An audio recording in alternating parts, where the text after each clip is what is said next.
जय गुरुदेव। और दोस्तों, हमारे चैनल सिद्ध साबर मंत्र में आपका एक बार फिर से हार्दिक स्वागत है।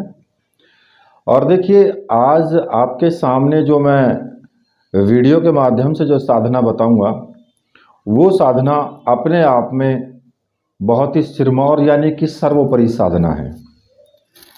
इस साधना को करने से जो कपूर की तरह उड़ जाते हैं, जो आपके जीवन में संकट होते हैं, भय, बाधा, कष्ट, पीड़ा, किसी चीज़ का अभाव या दरिद्रता, ये सभी एक तरीके से समझिए कि जैसे कपूर उड़ जाता है, उसी तरीके से उड़ जाते हैं इस साधना को करने से। देखिए, जिस प्रकार से दिन के बाद रात होती है और रात के बाद फिर दिन आता है, उसी तरीके से जो हमारे मनुष्य का जीवन है, उसमें सुख, दुख, हर्ष, दुख, जन्म, मृत्यु, ये एक चक्रव्यूह में बंधा हुआ है।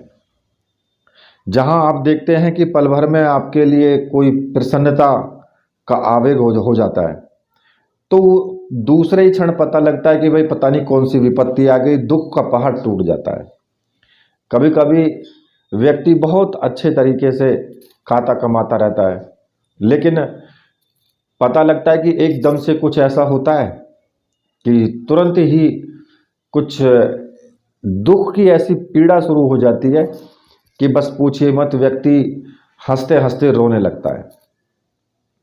तो देखिए, इन क्षणों को, जो ये क्षण हैं, जो व्यक्ति पूर्णता के साथ में इनको जी लेता है, वो अपने कष्टों का, पीड़ा का, अभावों का या फिर दरिद्रता का मुकाबला बड़ी हिम्मत से, जोश से और मस्ती के साथ करता है वो, और पूर्ण मनुष्य कहलाता है वो।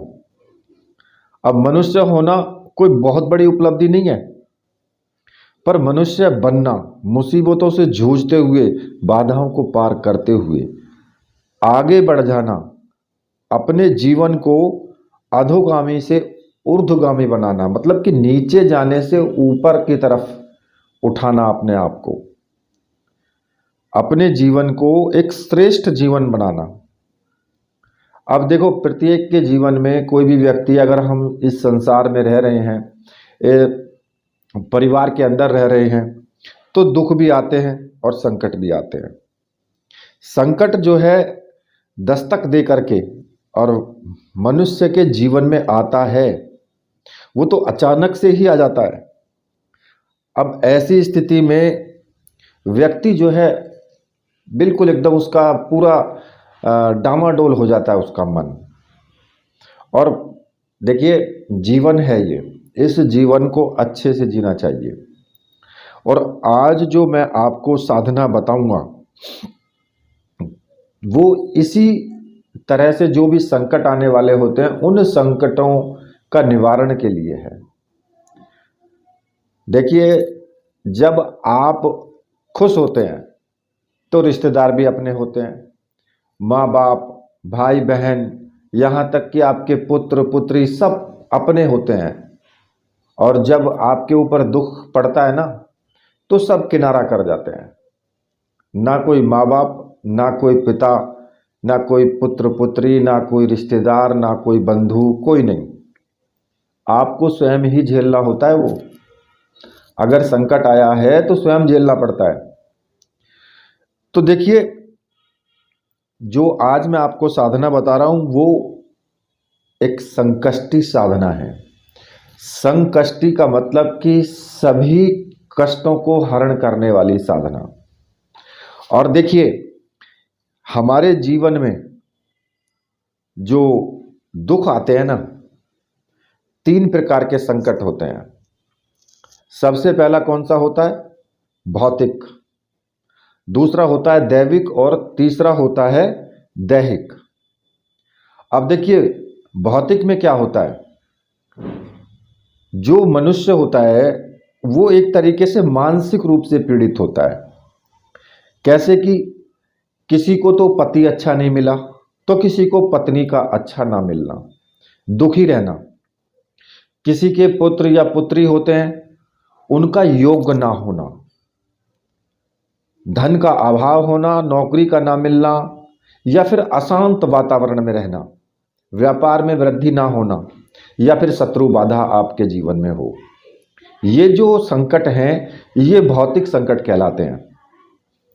अब जो दैहिक संकट होते हैं, दैहिक संकट का मतलब होता है कि जो आपके शरीर से संबंधित होते हैं, यानी शरीर को कष्ट होता है, वो दैहिक संकट होते हैं।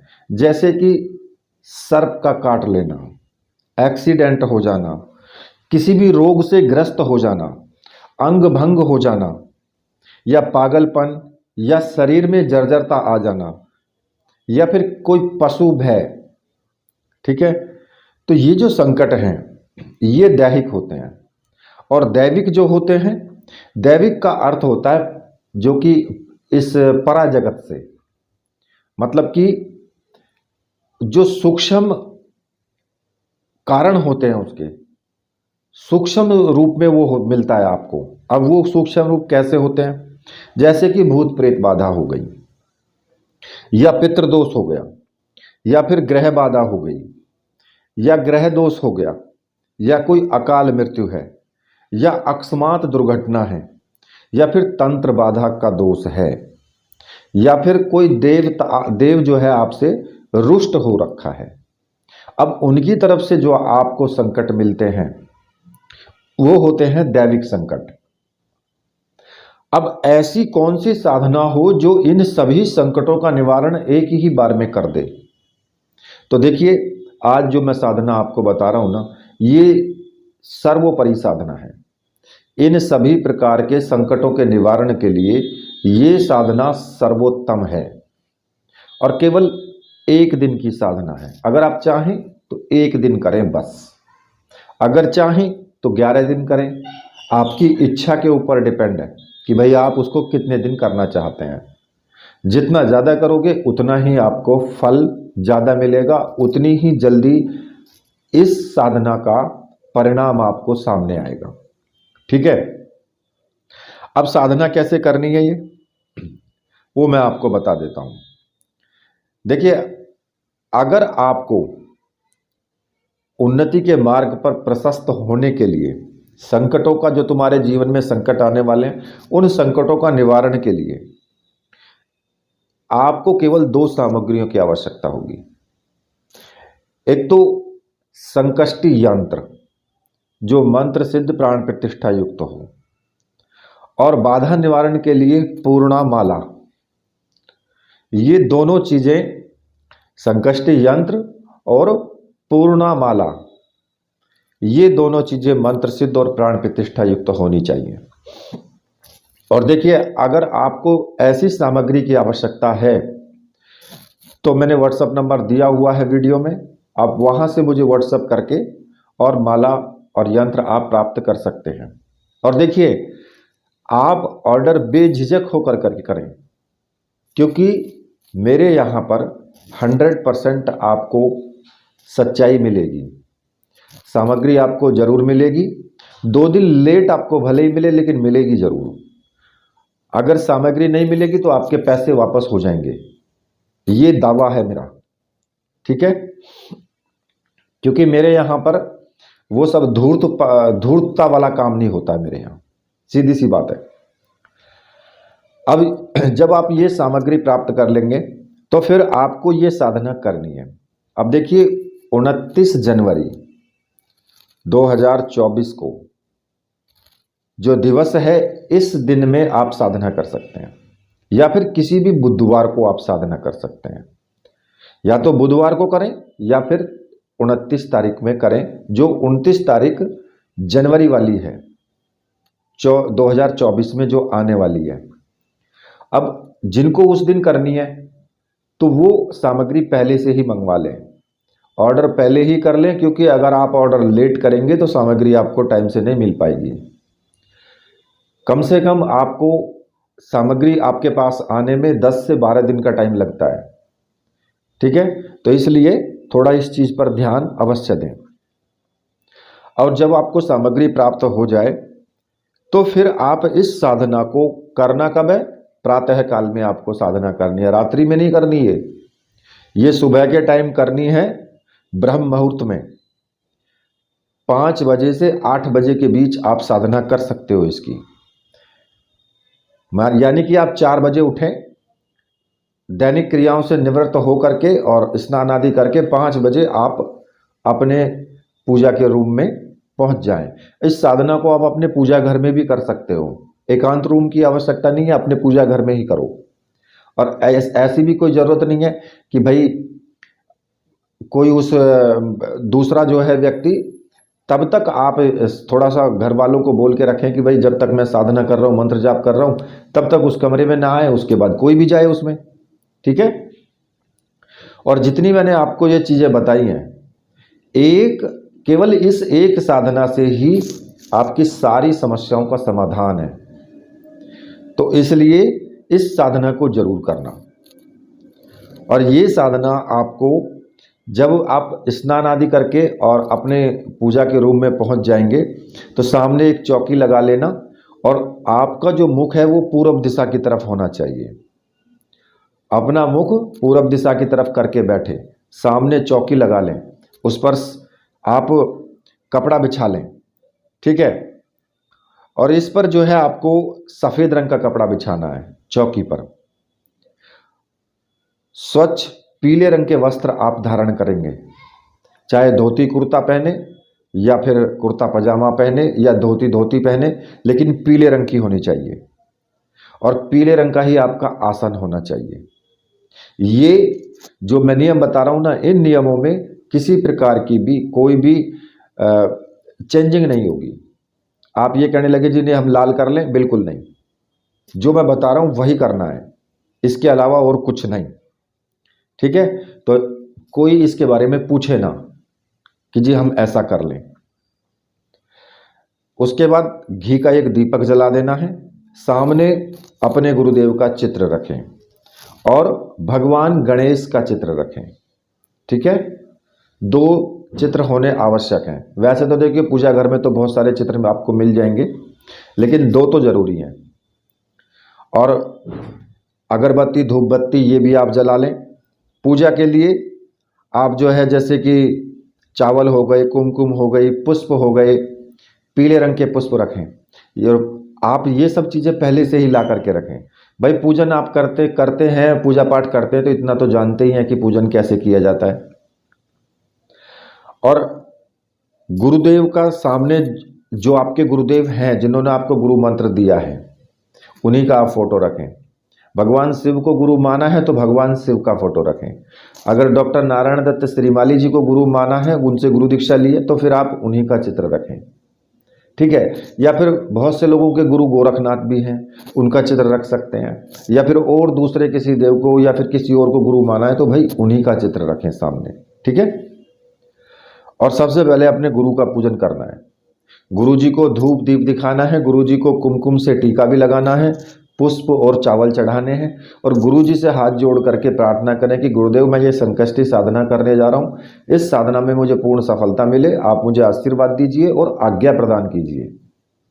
और अपने गुरु मंत्र का 1 माला का जाप आपको कर लेना है। अब जो गुरु माला है उसी से आप 1 माला का जाप कर लें। अब जिन्होंने डॉक्टर नारायण दत्त श्रीमाली जी को गुरु माना है तो वो ओम परम तत्वाय नारायणाय गुरुभ्यो नमः इस मंत्र का जाप करेंगे। अगर भगवान शिव को गुरु माना है तो भाई ओम नमः शिवाय मंत्र का जाप करना है। और अगर आपने किसी और को गुरु माना है तो भाई जो उन्होंने गुरु मंत्र दिया है आप उसका जाप करें, ठीक है। इसके बाद आपको भगवान श्री गणेश का स्मरण करना है। गणेश जी की फोटो रखी है, उसी प्रकार से गणेश जी का भी आपको पूजन करना है जैसे आपने गुरुदेव का पूजन किया है। और भगवान श्री गणेश से प्रार्थना करनी है कि मेरे जीवन में जो भी संकट हैं, चाहे वो भौतिक हो, चाहे वो दैहिक हो या फिर दैविक हो, उन सभी संकटों का आप निवारण करें। मुझ अपने एक तुच्छ बालक पर कृपा करें। और भगवान श्री गणेश का ध्यान करते हुए केवल मंत्र जाप करें। थोड़ी देर के लिए कर लें, बिना माला के ही कर लें, ठीक है। उसमें आप कोई भी मंत्र उनका जप सकते हो। अब उसमें चाहे श्री गणेशाय नमः करो या ओम गंग गणपते नमः, कोई सा भी आप जो भी आपको अच्छा लगे उसी मंत्र का आप जाप कर लेना। ठीक है। और इसके बाद क्या करना है, जो कोई स्टील की प्लेट रख लें या तांबे की प्लेट हो, तांबे की प्लेट है तो वो रख लें, उसमें आपको कुमकुम से स्वास्तिक का चिन्ह बनाना है। स्वास्तिक तो सभी लोग जानते हैं कि स्वास्तिक कैसा चिन्ह होता है। स्वास्तिक का चिन्ह बना करके उसके ऊपर यंत्र को क्या करना है, पहले शुद्ध आपको जल से स्नान करवा के यंत्र को धो करके और फिर उसके ऊपर आपको स्थापित करना है। और फिर यंत्र का आपको कुमकुम से टीका लगाना है, चावल चढ़ाने हैं, पुष्प चढ़ाने हैं, पूर्ण भक्ति भाव से आपको उसका पूजन करना है। देखिए इसमें भाव आपका होना चाहिए, भाव पूर्ण रूप से होगा तो उतनी ज़्यादा आपको सफलता मिलेगी। ठीक है। और इसमें कोई ज़्यादा लाम लपेट नहीं करना है, बिल्कुल भी कोई किसी तरह का और कोई पूजन नहीं है, ना कोई मंत्र जाप है। आपको जो केवल और केवल मंत्र का ही जाप करना है, बाकी और किसी दूसरे मंत्र का आपको जाप नहीं करना है। ना तो कोई रक्षा मंत्र करना है इसमें, ना कुछ करना है। इसको तो नॉर्मल आदमी कर सकता है इस साधना को। जो व्यक्ति ने कभी साधना ना की हो वो व्यक्ति भी इस साधना को कर सकता है, किसी प्रकार का कोई डर भय है ही नहीं। और फिर आपको जो पूर्णा माला है, पूर्णा माला से आपको मंत्र जाप शुरू कर देना है। जो मंत्र आपको जपना है वो मैं आपको बता रहा हूं। मंत्र इस प्रकार से है, ओम ऐं क्लीम सर्व संकट नाशाय क्लीम ऐं फट। इस मंत्र का आपको जाप करना है। और देखिए 21 माला का जाप करना है, इससे कम नहीं होना चाहिए। 21 माला से कम तो होना ही नहीं चाहिए, कम से कम 21 माला का जाप होना चाहिए, एक ही बार बैठ करके पूर्ण रूप से ध्यान लगा करके। ठीक है। अब इसके बाद में जब आप 21 माला का जाप कर लेंगे तो फिर आपको एक छोटा सा हवन करना है। अब उसमें क्या करेंगे, आम की लकड़ियां आप ला करके रख लेना, पहले ही बाजार से आपको मिल जाती हैं। और ज़्यादा से ज़्यादा कितनी थोड़ी सी सामग्री आपको चाहिए, 100 ग्राम या 50 ग्राम सामग्री, पैकेट आता है बना बनाया, दुकान पर मिल जाता है, वहाँ से ले लेना। ठीक है। और छोटा सा हवन आपको करना है। अब जो हवन की जो सामग्री है उसमें आपको एक तो काली मिर्च, थोड़ी सी काली मिर्च ले लें, थोड़ी सी सरसों ले लें और थोड़ी सी लौंग ले लें। काली मिर्च, सरसों, लौंग, इन तीनों को आप सामग्री में मिला लें। ठीक है। थोड़ी थोड़ी लेकर के उसमें मिला लें। और फिर आपको क्या करना है कि छोटा सा हवन करना है, कपूर की सहायता से आग जला दें उसमें। और उसके बाद में जब आग जल जाए, ठीक से जलने लगे, फिर आप मंत्र पढ़ते हुए और लास्ट में स्वाहा शब्द आपको जरूर लगाना है। ऐसा नहीं है कि खाली फट कर दिया और बस छोड़ दी सामग्री। स्वाहा शब्द का जरूर इस्तेमाल करना है। जैसे ही स्वाहा करें बोलेंगे वैसे ही आपको थोड़ी सी सामग्री उसमें छोड़ देनी है हवन कुंड में। ठीक है। और एक माला का हवन कर लेना है, यानी 108 मंत्रों से हवन कर लें और अपनी साधना को पूर्णता दें। अब इसको जो तीनों सामग्री आपने इसमें मिलाई है ना, ये साधक के जीवन में जो आने वाले भौतिक, दैहिक और दैविक संकटों की निवृत्ति हो सके, इसलिए ये 3 सामग्री मिलाई जाती हैं। ठीक है। जब आप ये सब कार्य कर लेंगे तो फिर यंत्र के सामने हाथ जोड़ करके उसको प्रणाम करें।